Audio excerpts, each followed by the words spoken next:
Les amis, j'espère que vous allez tous très bien, que vous passez un bon dimanche. Victoire de Manchester United à l'extérieur face à Crystal Palace. Donc forcément, on va passer un bon dimanche. Victoire inespérée. Mais avant de commencer, je dois dire une chose. J'ai eu tout faux sur la preview. J'ai l'humilité de le reconnaître. Je me suis planté. Je m'attendais à voir une autre équipe de Crystal Palace. Alors est-ce qu'ils ont laissé des plumes et de l'énergie sur le déplacement en Coupe d'Europe jeudi à Strasbourg?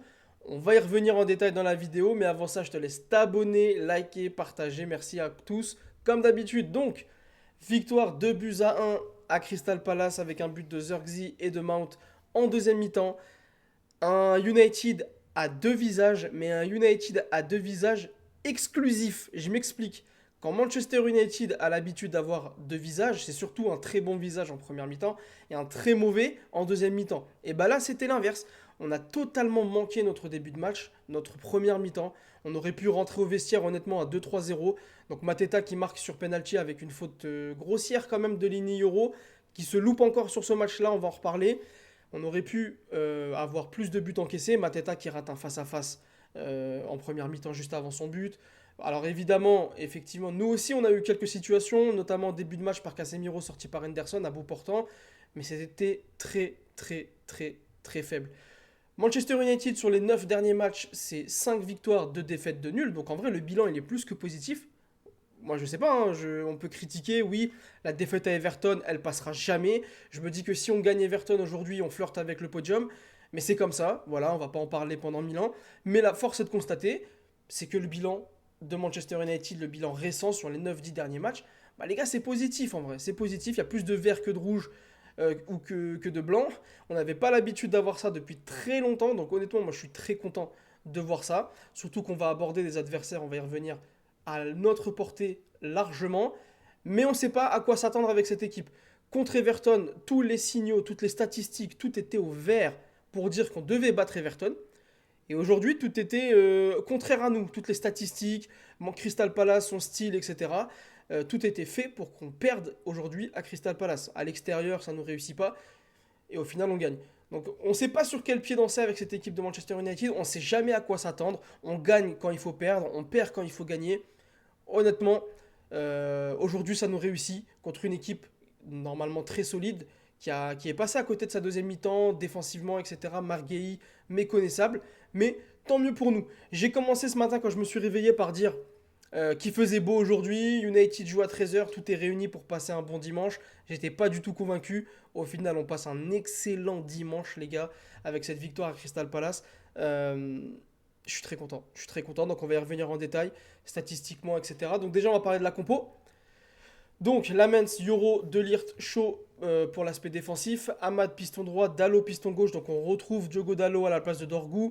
On s'y attendait tous après le match catastrophique de Dorgu à Everton. Dalot a fait le match de sa vie. Il a fait honnêtement un très bon match, offensivement, défensivement. D'ailleurs, les deux buts viennent de son côté, du côté gauche. Les deux coups de pied arrêtés sont amenés sur le côté gauche, dont le deuxième où la faute est provoquée sur lui. Donc Dalot, vraiment un bon match. Je l'attends contre West Ham parce que Dalot n'a jamais enchaîné de bons matchs. Dorgu aussi n'a jamais enchaîné de bons matchs. C'est pour ça qu'à chaque fois l'un joue et l'autre est sur le banc. Ils alternent en général. On verra contre West Ham sur notre prochain match de Godalo. Donc Bruno Fernandes, 2 passes décisives, c'est le meilleur passeur de première ligue depuis le début de saison avec 5 passes décisives. Donc on peut dire ce qu'on veut, on peut lui reprocher plein de choses, mais il est décisif et quand il faut l'être. Et son QI football, les gars, son QI football, notamment sur le coup franc de Mount, honnêtement, il a surpris tout le monde. Carrément, il m'a tellement surpris que je pensais que c'était un coup franc qui était joué direct sous le mur. J'avais pas fait attention, j'avais pas capté directement qu'il avait fait un décalage à Mount. Je pense que même Mount a été surpris. Je sais pas si c'est travaillé à l'entraînement ni quoi que ce soit, mais en tout cas, QI football, Bruno Fernandes, magnifique aujourd'hui. Casemiro qui a tenu son rang défensivement, qui a été très précieux, surtout face à un client aujourd'hui, Adam Wharton, qui a fait un gros match jusqu'à sa sortie. Je sais pas si vous avez vu passer la stat. En première mi-temps, il a récupéré 8 ballons. 8 ballons récupérés en première mi-temps pour Adam Wharton. Il a réussi son casting, honnêtement. On a joué Baleba, Wharton, Anderson. Honnêtement, mon choix se porte toujours sur Anderson en priorité. Maintenant, si on fait Wharton et Anderson, je pense que Baleba aujourd'hui a perdu beaucoup de points cette saison et il se retrouve relégué en troisième position dans la liste de nos cibles pour le milieu de terrain parce que Anderson et Wharton, les gars, c'est très très sérieux. Amad Diallo, Un match compliqué en première mi-temps, mais un peu comme toute l'équipe qui s'est un peu réveillée en deuxième mi-temps, un peu comme tout le monde aussi, ce qui a permis à Brian Bemo aussi de se réveiller en deuxième mi-temps. Dès que Ahmad a haussé son niveau de jeu, Brian Bemo aussi a haussé son niveau de jeu, parce que la première mi-temps de Bemo était très compliquée. D'ailleurs, il traverse une période assez bizarre, Bemo, depuis Tottenham, je dirais, où malgré son but à Tottenham, le match était compliqué. Everton, très compliqué aujourd'hui. Il a même reçu un carton pour un geste d'humeur. Ça lui ressemble pas du tout. Je ne reconnais pas Brian Mbeumo en ce moment. Donc je suis pas très inquiet, hein, honnêtement. Avec le retour de Cunha, ça va lui faire du bien. Donc on verra bien. Mason Mount, très bon match. Il marque un beau but. Très équilibrant. Je ne vais pas à chaque fois préciser, surtout en deuxième mi-temps. On a compris que la première mi-temps, on était complètement passé à côté. Et que c'est surtout en deuxième mi-temps que l'équipe s'est réveillée. Aussi en partie, ça s'explique par la baisse de forme et la baisse de rythme de Crystal Palace. Nous, de notre côté, on a su élever notre niveau de jeu, on a su régler les petits détails qui ont fait qu'on manquait d'intensité et de justesse technique en première mi-temps, parce que techniquement, c'était compliqué. Et c'est passé aussi par un Joshua Zirkzee qui s'est bien réveillé en deuxième mi-temps, qui a haussé son niveau de jeu tactiquement et techniquement, qui a commencé à gagner des duels de haut jeu, et il a mis un magnifique but, honnêtement. Je ne sais pas comment il va le chercher. En première mi-temps, il est complètement catastrophique techniquement. Il rate des choses basiques. Il va te chercher un but techniquement qui est très très très difficile à mettre. Donc chapeau, rien à dire. Donc statistiquement, on a eu la possession sur le match. On s'y attendait, 57% de possession. Crystal Palace, c'est pas une équipe qui aime avoir le ballon. En termes d'XG, ils sont devant nous. Surtout en deuxième mi-temps, où on a 0,26 XG, mais on marque 2 buts sur 2 coups de pied arrêtés. D'ailleurs, on est l'équipe depuis le début de saison qui a marqué le plus de buts sur coup de pied arrêté à égalité avec Arsenal, donc 10 buts. Et je tire mon chapeau à Ruben Amorim parce qu'il a dit en conférence de presse juste après que les coups de pied arrêtés, c'est quelque chose, c'est une phase de jeu qu'il travaille à l'entraînement. Et bien joué parce que tant qu'il n'a pas l'effectif et les joueurs de qualité pour mettre en place toutes ses idées, pour mettre en place toute sa philosophie, et ben il faut savoir se reposer sur les coups de pied arrêtés. Et depuis le début de saison, rien à dire. On a marqué, on va regarder ça ensemble. On a marqué depuis le début de saison 21 buts, on a mis 10 coups de pied arrêtés, donc quasiment 50% de nos buts sont sur coups de pied arrêtés. C'est une stat honnêtement impressionnante parce que sur les dernières saisons, les coups de pied arrêtés, c'est quelque chose qui nous faisait énormément défaut et ça fait vraiment plaisir de trouver un peu d'efficacité sur ces phases-là. Parce que comme dans le jeu, on va pas se mentir, c'est encore très très très laborieux et très poussif. Notre salut, s'il doit passer par ça cette saison avant de recruter les bons joueurs, et bah tant mieux, tant mieux. Je m'en fous d'être le coup de pied arrêté FC cette saison, je m'en fiche tant qu'on ramène les 3 points comme aujourd'hui. Donc, pour en revenir aux statistiques, donc les XG, on a vu, c'est Crystal Palace qu'on avait le plus. Au niveau des duels, bah, on a gagné la majorité de nos duels par rapport à eux, hein. Honnêtement, on a un meilleur pourcentage de duels. C'est surtout la deuxième mi-temps qui fait monter ces statistiques-là parce qu'on a haussé notre niveau de jeu, haussé notre intensité, haussé notre agressivité. Et Crystal Palace, eux, au contraire, ont baissé le pied. Offensivement, je les ai trouvés très, très, très faibles. Notamment ce qui fait leur force, les côtés, les pistons avec Munoz qui apporte le surnombre, la supériorité numérique dans le dernier tir adverse. Et ben là, on a vu qu'il n'a pas du tout fait. Et c'est en partie aussi grâce à un joueur comme Diogo Dalot. Luke Shaw aussi qui a fait un match magnifique. J'en ai pas parlé sur la composition. Mais Luke Shaw, il a fait le match de sa vie aussi cet après-midi. Il fait un retour magnifique sur Nketiah en première mi-temps. Alors oui, Nketiah, il peut aller plus vite. Mais notre faiblesse depuis le début de saison, c'est ce côté gauche. Et bah aujourd'hui, ça a été notre point fort, contrairement à notre côté droit, qui lui a été notre faiblesse aujourd'hui. Les actions dangereuses de Crystal Palace sont venues de ce côté-là. Le penalty, le face-à-face de Nketiah, c'est Luke Shaw qui vient faire une course magnifique, qui coupe tout le terrain pour venir tacler dans les jambes de Nketiah. Non, franchement, Shaw aujourd'hui, très très très gros match. Alors peut-être que c'est aussi dû. Il est où notre ami au retour de Martinez. Peut-être qu'il sent que Martinez est de retour et que ça pue un peu pour sa place, parce que les deux seront en concurrence sur ce poste-là, même si je pense que les deux joueront dans la défense à 3 par la suite. On verra sur les prochains matchs, mais je pense. Mais il se dit là, ok, Martinez est de retour, je peux plus me chier dessus, je n'ai pas le choix, je dois être bon. Et aujourd'hui, Luke Shaw, rien à dire, il a fait son match. Défensivement, globalement, toute l'équipe a fait son match. Lamens, à part le penalty, il a été très peu mis en contribution. Quelques frappes par-ci par-là en début de match, mais vraiment très peu mis en difficulté. Honnêtement, Crystal Palace n'a pas été si dangereux que ça, hein, si on reprend les statistiques. Ils ont mis au total 5 frappes, 0 frappe cadrée. C'est très très très faible. Mais on sait que Crystal Palace, c'est pas une équipe très dangereuse offensivement. C'est surtout une équipe qui a été très solide depuis le début de saison, qui a encaissé peu de buts. Et aujourd'hui, la défense a c'était compliqué. Marguerite, il a été méconnaissable, d'énervement, de frustration, des choix et des interventions très compliquées. Lacroix, c'est pareil. Henderson qui fait un très mauvais match. Honnêtement, je ne sais pas si c'est la casquette ou quoi. Henderson a fait un très mauvais match. Le premier but, notamment, je ne sais pas comment il se le prend. Dans l'angle très très fermé de Zirkzee, franchement, je ne sais pas comment il se le prend, mais bon, tant mieux pour nous, hein, tant mieux pour nous. Captain Bruno qui fait plutôt un bon match, double passe décisive, comme on a dit. Zirkzee, pour revenir sur son match plus globalement, son but ne rattrapera pas son match, bien évidemment. Je souhaite voir quand même Cunha, Mount et Mbeumo sur le prochain match contre West Ham. C'est beaucoup trop faible, beaucoup trop tendre. Il va te sortir parfois une action ou deux intéressante, comme son but.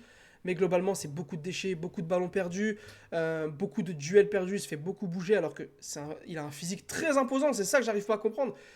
Zirkzee se fait bouger beaucoup trop facilement. J'ai eu l'impression de voir un enfant sur un terrain face aux défenseurs adverses. Heureusement qu'il marque son but qui nous permet d'égaliser, mais Zirkzee, c'est un joueur bien évidemment que je souhaite partir. Retour de Mount complètement réussi, vraiment un joueur très équilibrant, un joueur très très intelligent, très important aussi, honnêtement. C'est pour ça que sur le prochain match, j'espère le voir titulaire avec Cunha. Cunha qui jouera faux neuf et Mount juste derrière lui avec Mbomo.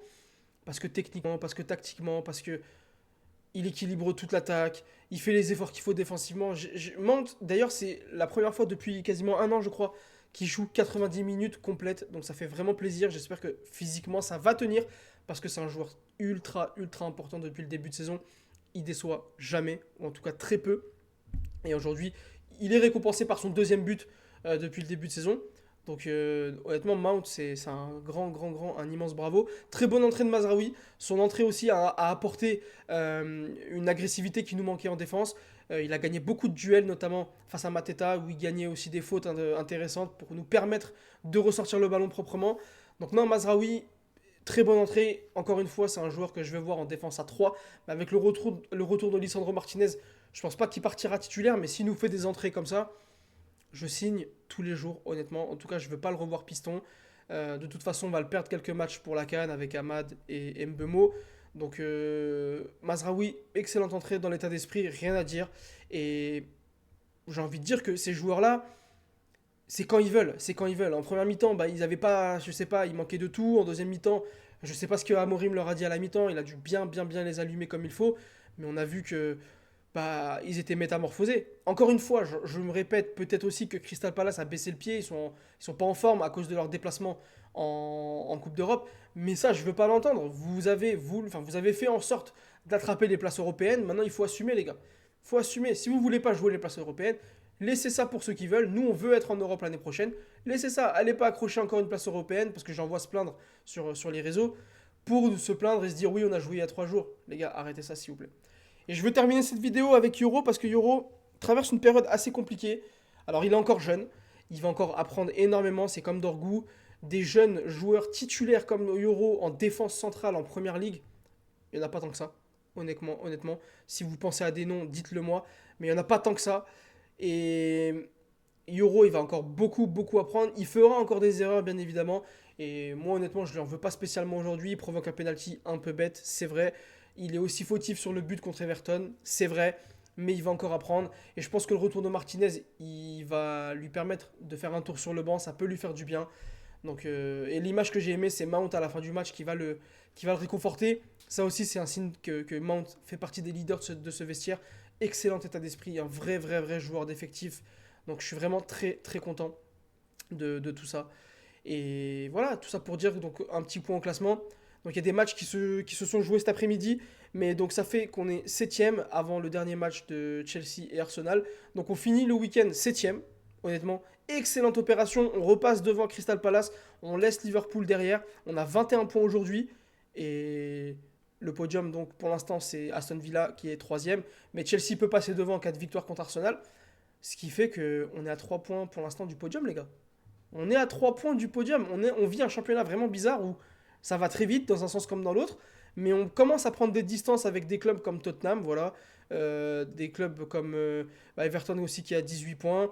Donc là, on commence vraiment à se détacher un petit peu, mais on voit que c'est encore très serré. Et moi, ce qui m'énerve un petit peu, c'est que les clubs qui sont devant nous, Sunderland, Brighton, Chelsea, bah, c'est des clubs qu'on a battus.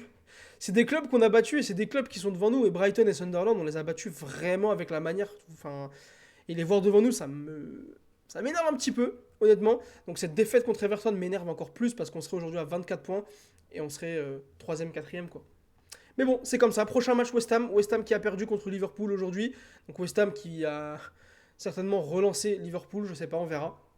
Mais West Ham à domicile, ça va être un match totalement à notre portée. On fera la preview, bien évidemment. Mais West Ham, normalement, tu prends les 3 points et tu continues sur ta bonne lancée, quoi. Tout simplement. Tout simplement. Donc les amis, dites-moi dans l'espace commentaire ce que vous avez pensé du match. Honnêtement, super content. Crystal Palace, c'est pas facile. C'est une équipe que peu d'équipes ont réussi à battre chez eux et battre tout court, hein. Nous, on a réussi à le faire. Honnêtement, je suis très content. Très content pour Ruben Amorim. Il y a du mieux. Il y a du mieux, les gars. Tout n'est pas parfait, bien évidemment. Mais il y a du mieux. Le calendrier est plus qu'abordable pour la suite. Faut pas s'enflammer parce qu'avec cette équipe, on ne sait jamais sur quel pied danser. Mais bon, victoire 2-1, c'est tout ce qu'on va retenir, même si la première mi-temps était compliquée, etc. Mais ce qu'on va retenir à la fin, c'est les 3 points et la victoire. Sur ce, prenez soin de vous.